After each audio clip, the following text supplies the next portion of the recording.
Welcome to the Elite Performance Team podcast. Dominic Prillo and Dr. Jan Kasperowitz produce podcasts weekly with information in health and wellness, as well as guests on our podcast. This is your first time listening. Thanks for listening. If you like our content and can find more information, you can find more information on Facebook or subscribe to us on YouTube and iTunes. Today we have Andreas, a very avid cyclist, and according to Dr. Jan, an extremely talented cook. That is correct. Andreas, tell us a little bit about yourself. I'm an avid cyclist. No, I enjoy cooking very much. My name is Andreas Runggatscher, originally from Austria, which in German is Südtirol. That's why I actually wore this today. It's a very beautiful region in North Italy, very close to the border to Austria and Switzerland. It's a very diverse area where you grow up bilingually, speaking German, Italian the same way. And it's a wonderful climate there as well, and obviously very conducive to cycling. Grew up there, rode a very modest bike with 3 gears up and down the mountains. My parents really didn't want me to be spoiled on any level, so basically everything was muscle tension. And so I really never knew a good bike until I came to the States. And I finally had the means to get into cycling the way it's supposed to be. I really caught the bug then. So. Interesting. So quote of the day. This definitely, for the three of us, I think is a very good quote. But it goes, "You are one ride away from a good mood." Doc, how do you feel when you ride? I feel great when I ride. I mean, it doesn't matter how cold it is. As long as it's sunny out, there's no wet leaves outside, I'll go out and have a good ride. Totally changes my mood really quick. Even indoors, now it was like, I think, like 10 degrees by our house today, so I was like, oh boy. So indoor cycling has come a long way too. I was doing Swift last year, and then it's kind of mundane. We were just talking about this just before. It was like the same kind of stuff and over and over again, but then I was hearing and reading a lot of cool things on Facebook and saying how improved Swift has got, so I got back onto it. And I actually stayed on for like an hour, which is pretty long for me for doing any kind of indoor cycling. And literally just the indoor cycling with Swift, I have my back, I have this huge window, my gym downstairs, so I could see some woods in my backyard. Totally changed my mood for the better. Andreas, what about you? What do you think about that quote? I think it's excellent. I think we're all in the same boat. Those of us who enjoy the benefits of cycling, it is a rush just about every time. It is a stress reliever. I work for a non-profit organization. Thank God I don't have to commute quite as often to the city anymore. But I remember the days when I did have to go into the city, and I would always make it a point to, before I hit the road, to get a workout in, being outside or inside, depending on what the daylight would offer me. And it just gives you an energy for the day that is unmatched. So yeah, I'm with the doc on that. It's nothing like a ride. Again, I'm somebody that likes to get it out of the way in the morning. It raises my metabolism. I feel good. In the evening, I'm not much of anything worth really. I just want to, my body shuts down, relaxes, and wants to enjoy good food, which the doc says I enjoy good food. So. I agree with that too, and all three of us are the same way. But also doing it in the morning and not waiting till night, there's no opportunity for something to get in the way. Right.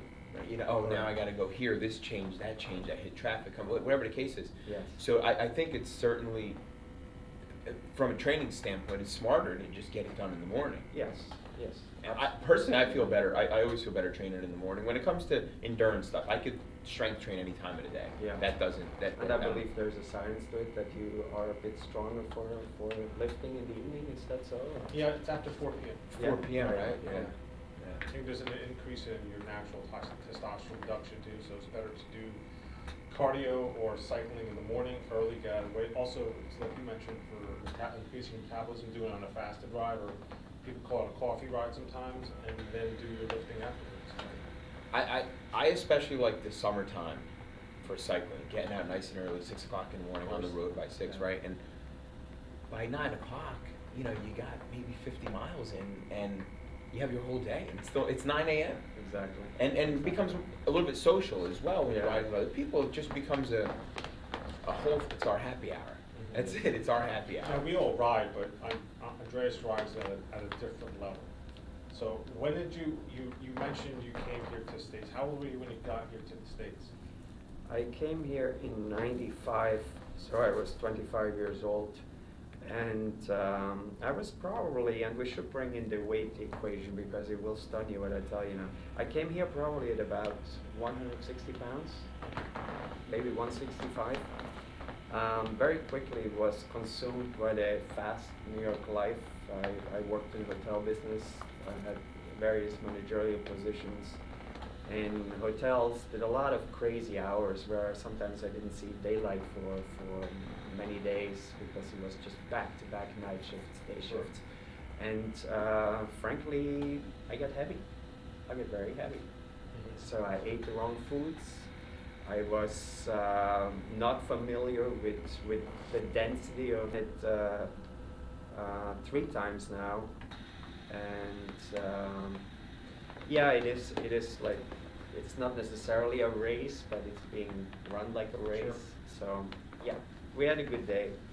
Shane is a good guy. He just came back from injury that time. So, Yep. but we're always competitive, and yeah, it was a good day. Nothing else to say about it. How long did it take you to do that race? I would have to look, but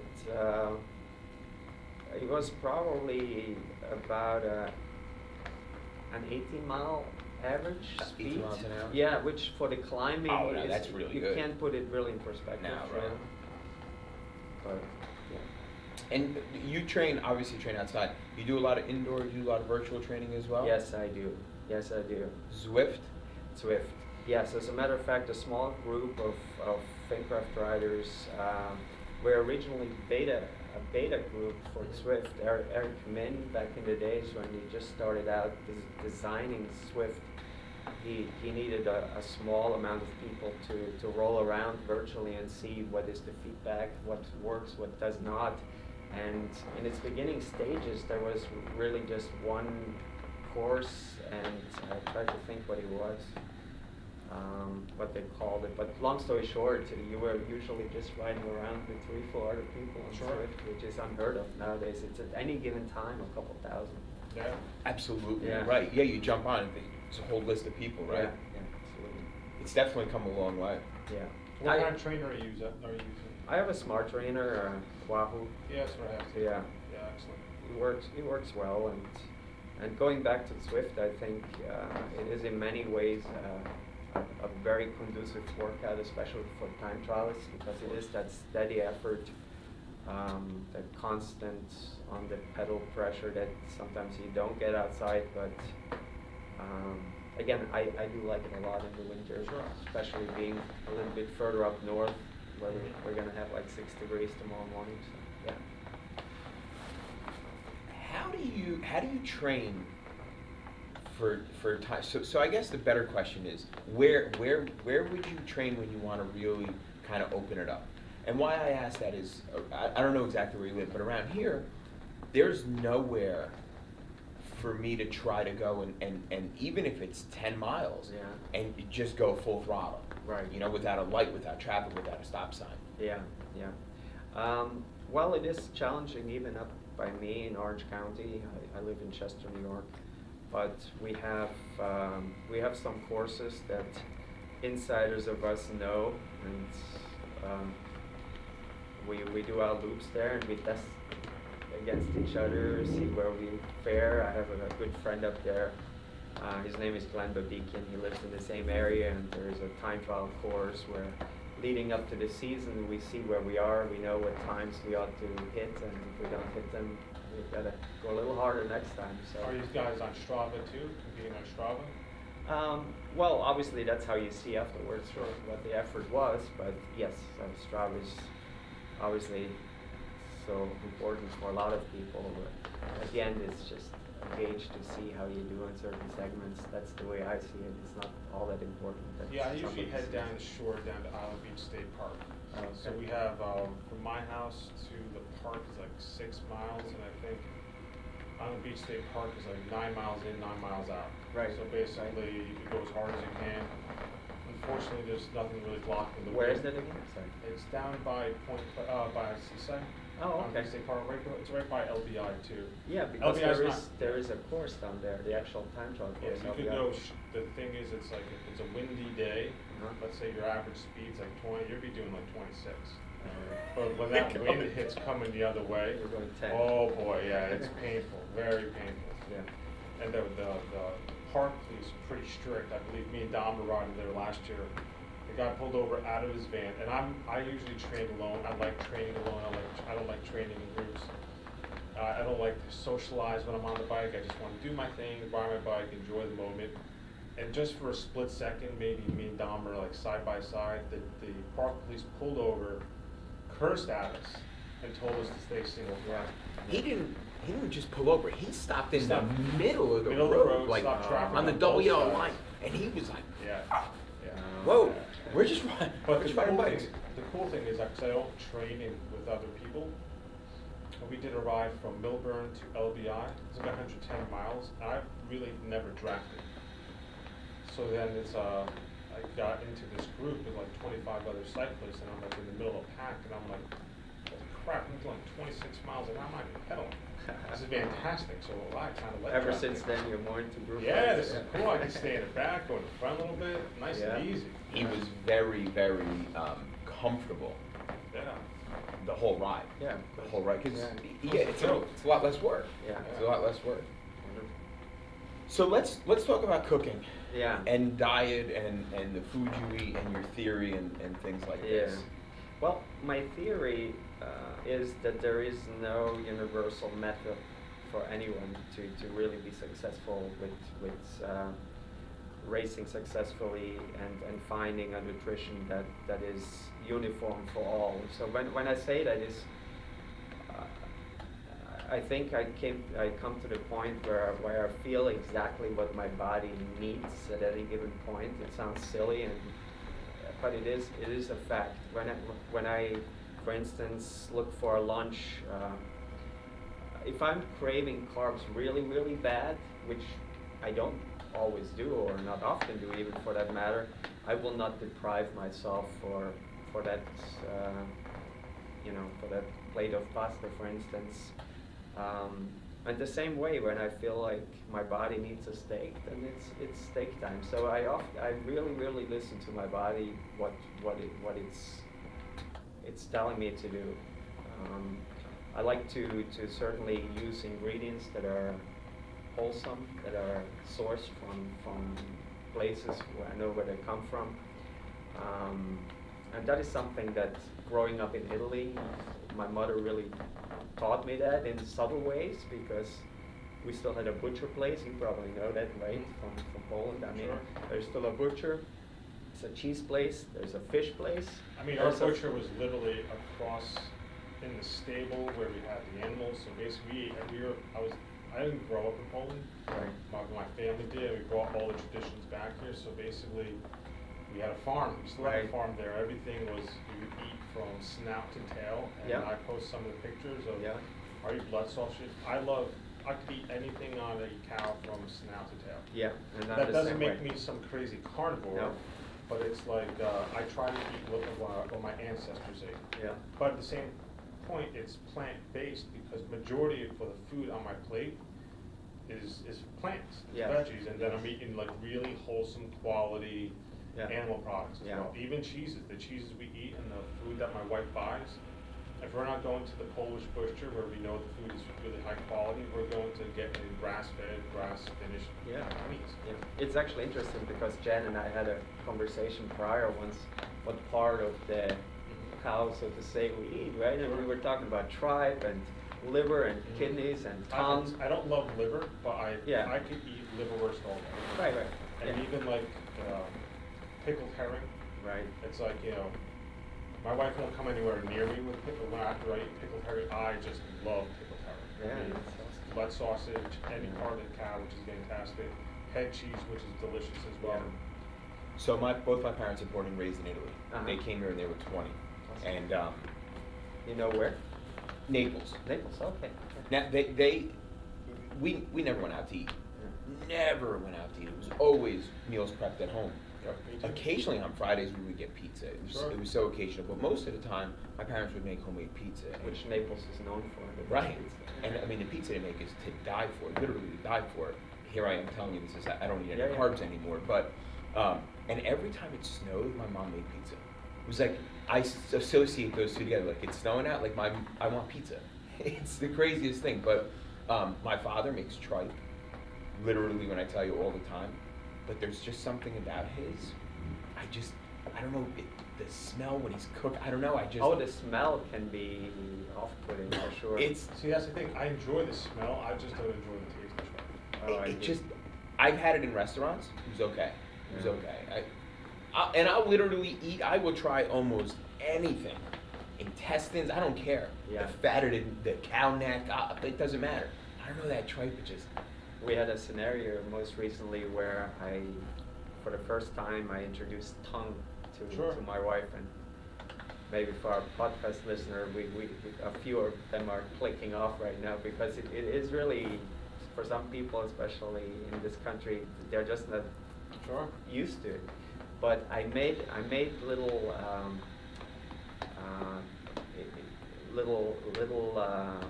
crisp tongue pieces that went into a nice taco with cilantro and peppers, and she's like, "What is this now?" And I'm like, "That's tongue." She's like, "Oh, it's so delicious. Can we have this again?" And so I made it several times. She loved it. You know? See, my introduction to tongue was I was at New York Chiropractic College. It was my last year there. I was in sharing an apartment with another doctor, Leon Abender. He's in New York, and Jewish descent. So he's like, "Oh, Jan, look what I got." And I was excited to see what he got. And he opened up this butcher paper, and it's literally the entire anatomical tongue. Oh, yeah. So it's like the way that you would prepare it, I could eat it without a problem, but when you're literally just opening up this white butcher paper and all I see is literally an anatomical, it looks like a huge tongue. And it would have fed you and your wife for almost a week because we had it. It's big. I picked up the whole. It's big. It's yeah, big, I don't yeah. mind. Yeah. Maybe if you slice it up and cook it, I could eat it, but just looking at it, ooh, that's a real thing. Sure. That's funny. You just enjoy cooking? It's just a hobby of yours? No, it's a hobby of mine, but ironically, I always conveyed to my parents when I grew up that I wanted to be a chef. We have something in Italy called Carnevale or Fasching in German, and the kid basically decides what he wants to dress up and you go out there. I have photos to show, age 3, 4, 5, 6, I was always a chef. I always disguised myself as the chef because that's what I wanted to be.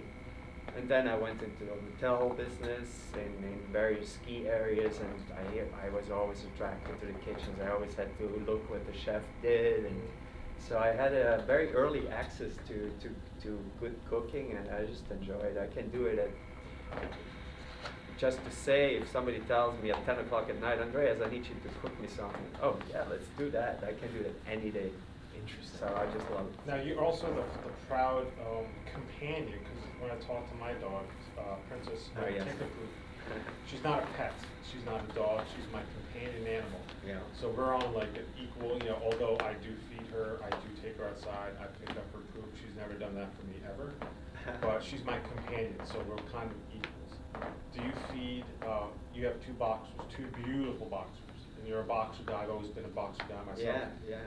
What are your dogs' names? Bacco and Giove.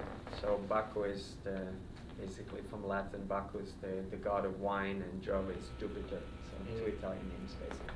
Do they get your gourmet food, or are they getting dog food? No, they have sensitive stomachs. Yeah, mine too.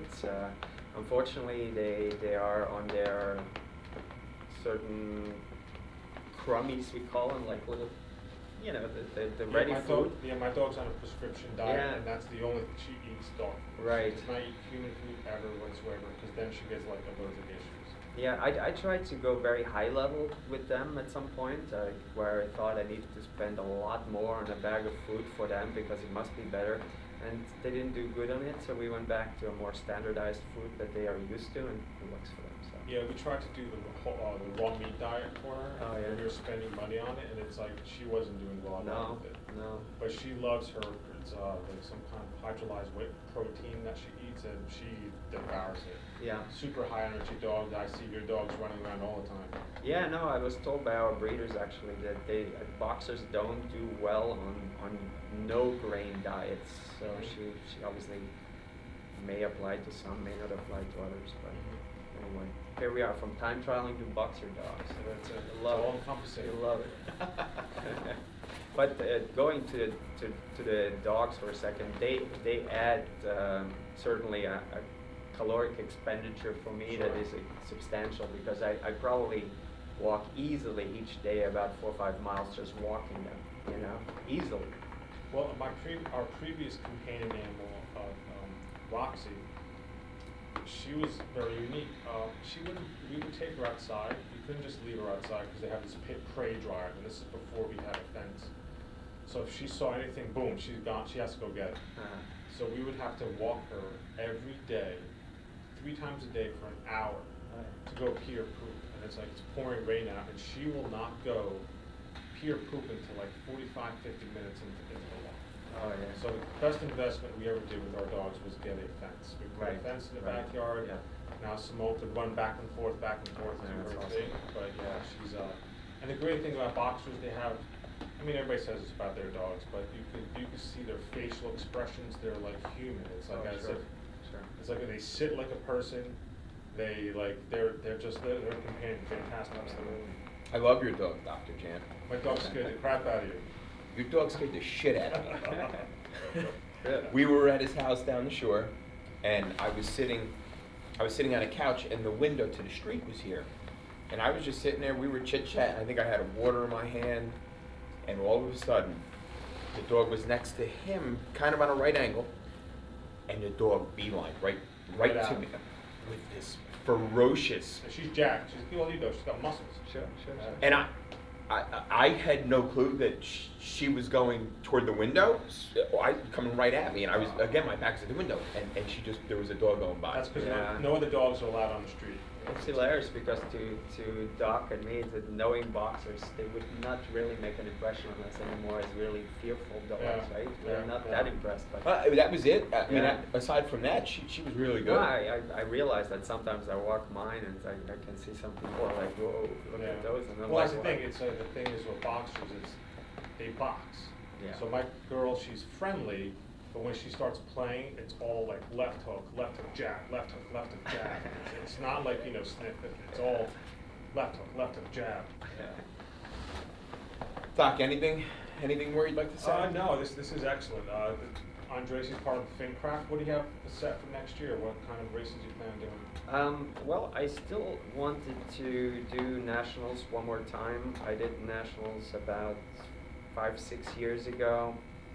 Didn't have my best day that I podiumed, but it was not my best effort I felt, and I'm hoping that it comes one more time to the East Coast, so I could maybe do it in my low 50s. It's something I wanted to try one more time.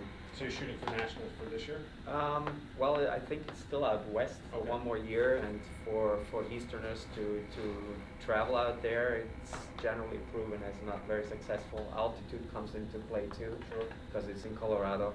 So most people are just breathing through a straw when they get there, and it can work or it cannot work. For most people, it doesn't work. Yeah. That's it. Other than that, Andreas, anything you'd like to say in closing? I just wanted to compliment you guys on what you do, and what you did for me. Jan knows I've been injured several times. I had bad injuries. Started in '89 with some ACL tear. Subsequently, I tore the rotator cuff. I had a couple bad tumbles. You had that one bad tumble. Yeah. And Have you broke your collarbone yet? no, never. Oh. No. You had a bad tumble though. Yeah, it was 2 years ago? wicked. Yeah. Yeah. So, but anyway, hopefully no more injuries. Although I'd like to see you guys more often. Sure. So, but anyway, thanks for having me. We today. appreciate you. Thank Yeah, you. thanks for coming. All right, awesome. If you'd like, you subscribe to our podcast on YouTube and iTunes, and please share it with your friends or anyone who may be interested in our content. Until next time, train your brain, train your body.